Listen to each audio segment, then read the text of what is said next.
mother came from Russia, a satchel on her knee.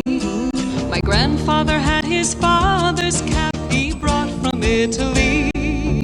They'd heard about a country where life might let them win.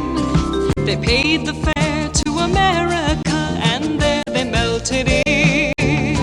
Lovely Lady Liberty with her book of recipes and the finest one she's got. The Great American Melting Pot, the Great American Melting Pot. Application form. Social Security number. Term you plan to enroll.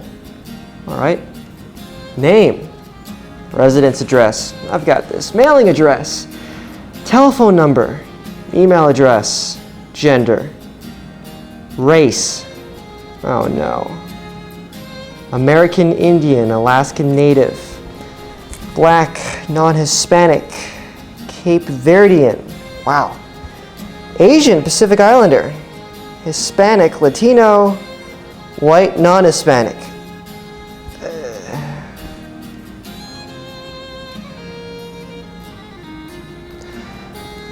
What about Arabic? European? Jewish? What about the other Asian countries or where people may be from in the oceanic continent? Is this classification by color? By the language they speak, where they're from, the nationality of their parents, their genotype?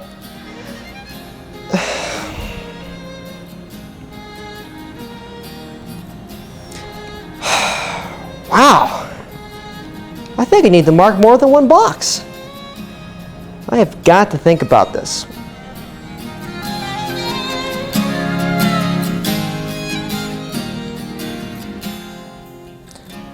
For some people, most new arrivals, this expression of melting pot is a dream and a sad realization.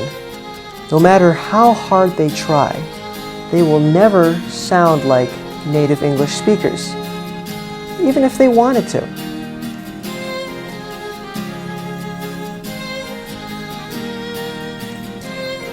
Assimilation and change are two powerful forces.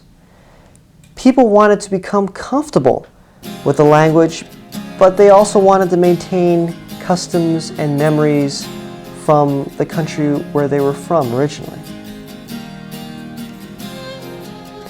The Peruvian writer, Mario Vargas Llosa, informs us that this is the first time in history where a community originating outside the U.S. has not been subject to the homogenizing process of a cultural melting pot to be recognized as Americans.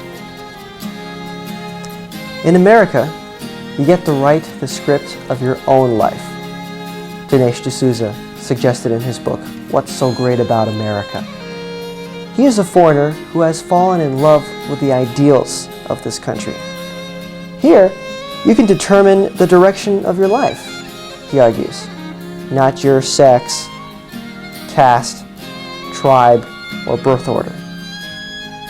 Others, like the Latinos, agree with the foreign-born journalist Fareed Zakaria when he wrote in Newsweek, "The belief that anyone can aspire to anything is one of America's greatest gifts to the world." Between Latinos, they make jokes like, "Hey, your kid speaks Spanish like a gringo," or "Your daughter's already starting to forget where she's from." Barbara Pearson of UMass says the most important linguistic characteristic of Latino infants in the United States is their potential to become bilingual. Take Switzerland, for example, where the children there grow up learning 3 languages.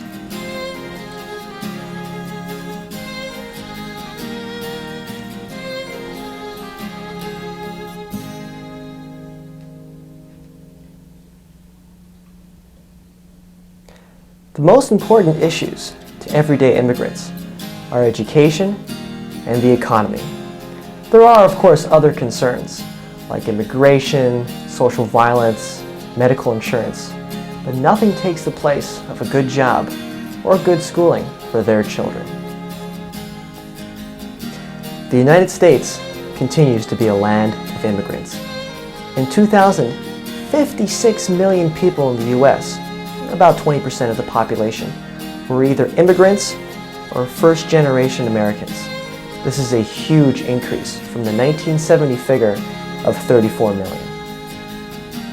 Bill Clinton, in 1998, said in little more than 50 years, there will be no majority race in the United States.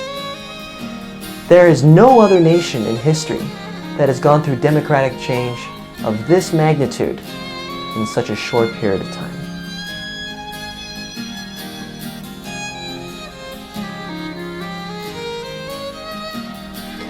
George Bush, on October 3rd, 2002, said, "My job is, of course, to promote diversity in America, to herald the fact that one of the great strengths of America is the fact that we are diverse and that we welcome diversity to this country."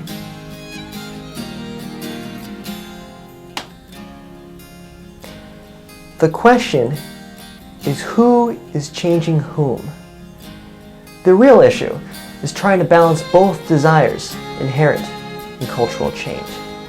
One is that of becoming part of American society without being smothered or swept away by it, where you maintain your personality and add to the diversity of your new environment.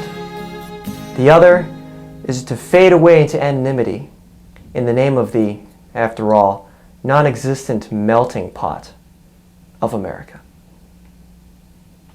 On steamboats by the millions in search of honest pay, those 19th century immigrants sailed to reach the USA. Lovely Lady Liberty with her book of recipes, and the finest one she's got is the great American melting pot, the great American melting pot. What good ingredients, liberty and immigrants? They brought their country's customs, their language and their ways.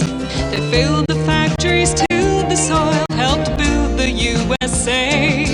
Go on and ask your grandma, hear what she has to tell.